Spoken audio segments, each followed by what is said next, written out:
सावन सोमवार की कथा के अनुसार अमरपुर नगर में एक धनी व्यापारी रहता था। दूर दूर तक उसका व्यापार फैला हुआ था। नगर में उस व्यापारी के सभी लोग मान सम्मान करते थे। इतना सब कुछ होने पर भी वह व्यापारी अंतर्मन से बहुत दुखी था, क्योंकि उस व्यापारी का कोई पुत्र नहीं था। दिन रात उसे एक ही चिंता सताती रहती थी, उसकी मृत्यु के बाद उसके इतने बड़े व्यापार और धन संपत्ति को कौन संभालेगा। पुत्र पाने की इच्छा से वह व्यापारी प्रति सोमवार भगवान शिव की व्रत पूजा किया करता था। सायंकाल को व्यापारी शिव मंदिर में जाकर भगवान शिव के सामने घी का दीपक जलाया करता था।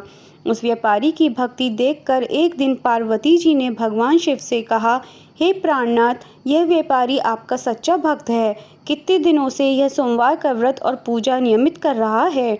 भगवान आप इस व्यापारी की मनोकामना अवश्य पूर्ण करें।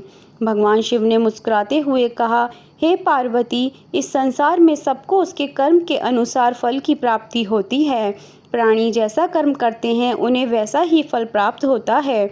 इसके बावजूद पार्वती जी नहीं मानी। उन्होंने आग्रह करते हुए कहा, नहीं प्राणनाथ, आपको इस व्यापारी की इच्छा पूरी करनी ही पड़ेगी। यह आपका अनन्य भक्त है, प्रति सोमवार आपका विधिवत व्रत रखता है और पूजा अर्चना के बाद आपको भोग लगाकर एक समय भोजन ग्रहण करता है। आपको इसे पुत्र प्राप्ति का वरदान देना ही होगा। पार्वती जी का इतना आग्रह देखकर भगवान शिव ने कहा, तुम्हारे आग्रह पर मैं इस व्यापारी को पुत्र प्राप्ति का वरदान देता हूँ, लेकिन इसका पुत्र 16 वर्ष से अधिक जीवित नहीं रहेगा।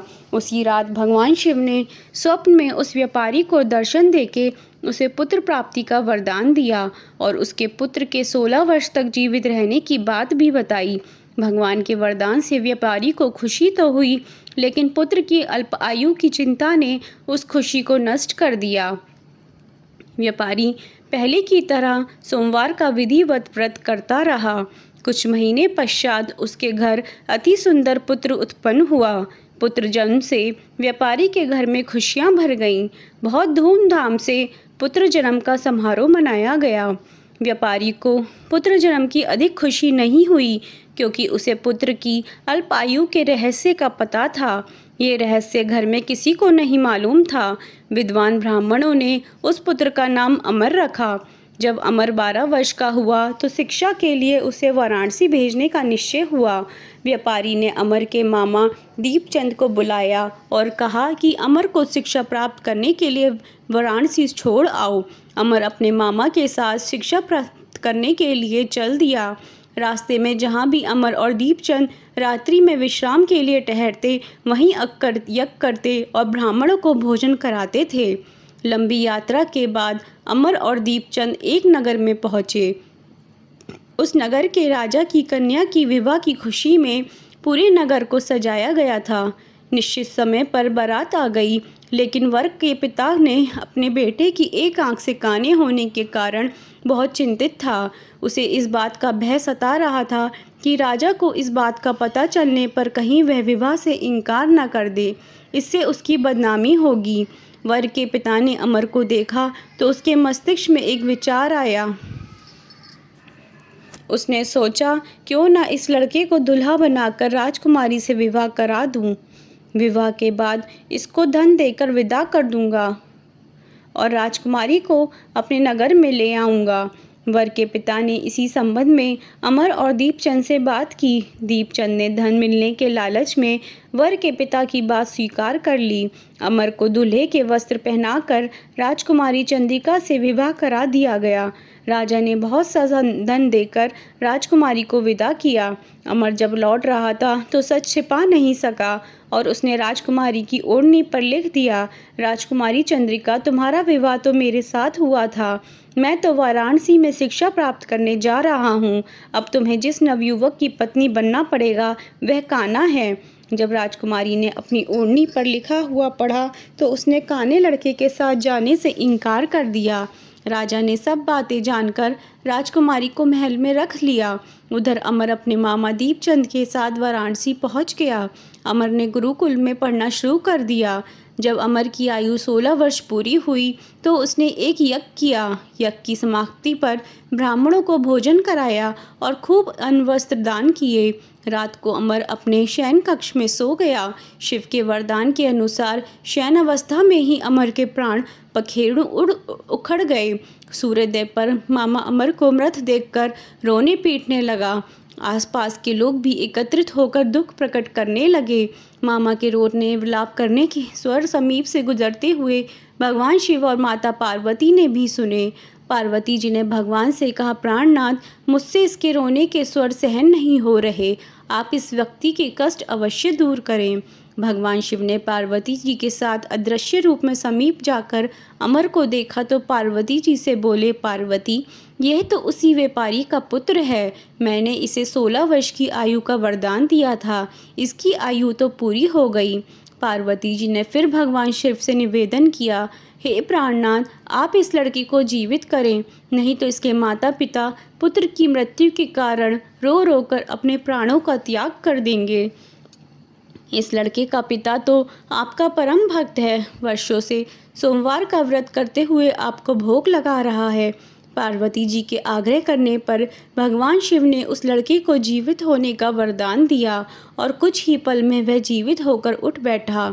शिक्षा प्राप्त करके अमर मामा के साथ अपने नगर की ओर चल दिया। दोनों चलते हुए उसी नगर में पहुँचे जहाँ अमर का विवाह हुआ था। उस नगर में भी अमर ने यज्ञ का आयोजन किया। समीप से गुजरते हुए नगर के राजा ने यज्ञ का आयोजन देखा। राजा ने अमर को तुरंत पहचान लिया। यज्ञ समाप्त होने पर राजा अमर और उसके मामा को महल में ले गया और कुछ दिन उन्हें महल में रखकर बहुत सा धन वस्त्र देकर राजकुमारी के साथ विदा किया।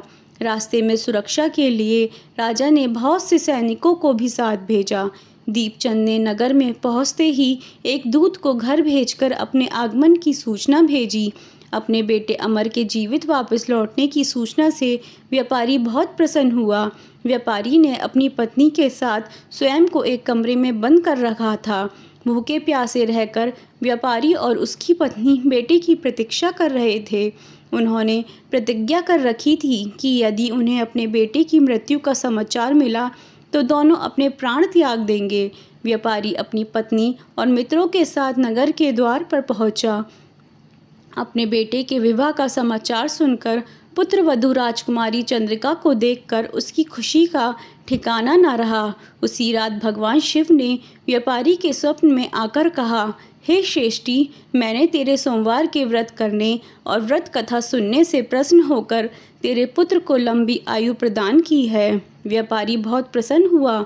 सोमवार का व्रत करने से व्यापारी के घर में खुशियां लौट आईं। शास्त्रों में लिखा है कि जो स्त्री पुरुष सावन के सोमवार का विधिवत व्रत करते और व्रत कथा सुनते हैं, उनकी सभी इच्छाएं पूरी होती हैं। सावन का महीना शुरू हो गया है और इसके साथ ही केसरिया कपड़े पहने शिव भक्तों के जत्थे गंगा का पवित्र जल शिवलिंग पर चढ़ाने निकल पड़े हैं। ये जत्थे, जिन्हें हम कांवड़ियों के नाम से जानते हैं, उत्तर भारत में सावन का महीना शुरू होते ही सड़कों पर दिखाई देने लगते हैं। पिछले 2 दशकों से कांवड़ यात्रा की लोकप्रियता बढ़ी है और अब समाज का उच्च एवं शिक्षित वर्ग भी कांवड़ यात्रा में शामिल होने लगा है। कांवड़ यात्रा का इतिहास। सबसे पहले कांवड़िया कौन थे, इसे लेकर अलग अलग क्षेत्रों में अलग अलग मान्यताएं हैं। परशुराम थे पहले कांवड़िया। कुछ विद्वानों का मानना है कि सबसे पहले भगवान परशुराम ने उत्तर प्रदेश के बागपत के पास स्थित पुरा महादेव का कांवड़ से गंगा जल लाकर जलाभिषेक किया था। परशुराम इस प्राचीन शिवलिंग का जलाभिषेक करने के लिए गुड़ामुक्तेश्वर से गंगा जी का जल लाए थे। आज भी इस परंपरा का पालन करते हुए सावन के महीने में गढ़मुक्तेश्वर से जल लाकर लाखों लोग पुरा महादेव का जलाभिषेक करते हैं। गढ़मुक्तेश्वर का वर्तमान नाम ब्रजघाट है। श्रवण कुमार थे पहले कांवड़िया। वहीं कुछ विद्वानों का कहना है कि सर्वप्रथम त्रेता युग में श्रवण कुमार ने पहली बार कांवड़ यात्रा की थी। माता पिता को तीर्थ यात्रा कराने के क्रम में श्रवण कुमार हिमाचल के ऊना क्षेत्र में थे, जहां उनके अंधे माता पिता ने उनसे मायापुरी यानी हरिद्वार में गंगा स्नान करने की इच्छा प्रकट की थी। माता पिता की इस इच्छा को पूरा करने के लिए श्रवण कुमार अपने माता पिता को कांवड़ में बिठाकर हरिद्वार लाए और उन्हें गंगा स्नान कराया। वापसी में वे अपने साथ गंगा जल भी ले गए। इसे ही कांवड़ यात्री की शुरुआत माना जाता है। भगवान राम ने भी की थी कांवड़ यात्री की शुरुआत। कुछ मान्यताओं के अनुसार भगवान राम पहले कांवड़िया थे। उन्होंने बिहार के सुल्तानगंज से कांवड़ में गंगा जल भरकर बाबा धाम में शिवलिंग का जलाभिषेक किया था। रावण ने की थी इस परंपरा की शुरुआत। पुराणों के अनुसार कांवड़ यात्रा की परंपरा समुद्र मंथन से जुड़ी है। समुद्र मंथन से निकले विष को पी लेने के कारण भगवान शिव का कंठ नीला हो गया और वे नीलकंठ कहलाए, परंतु विष के नकारात्मक प्रभावों ने शिव को घेर लिया। शिव को विष के नकारात्मक प्रभावों से मुक्त कराने के लिए उनके अनन्य भक्त रावण ने ध्यान किया। तत्पश्चात कांवड़ में जल भरकर रावण ने पुरा महादेव स्थित शिव मंदिर में शिवजी का जल अभिषेक किया, जिससे शिवजी विष के नकारात्मक प्रभावों से मुक्त हुए और यहीं से कांवड़ यात्रा की परंपरा का प्रारंभ हुआ। देवताओं ने सर्वप्रथम शिव का किया था जलाभिषेक। कुछ मान्यताओं के अनुसार समुद्र मंथन से निकले हलाहल के प्रभावों को दूर करने के लिए देवताओं ने शिव पर पवित्र नदियों का शीतल जल चढ़ाया था। सभी देवता शिवजी पर गंगा जी से जल लाकर अर्पित करने लगे। सावन मास में कांवड़ यात्रा का प्रारंभ यहीं से हुआ था।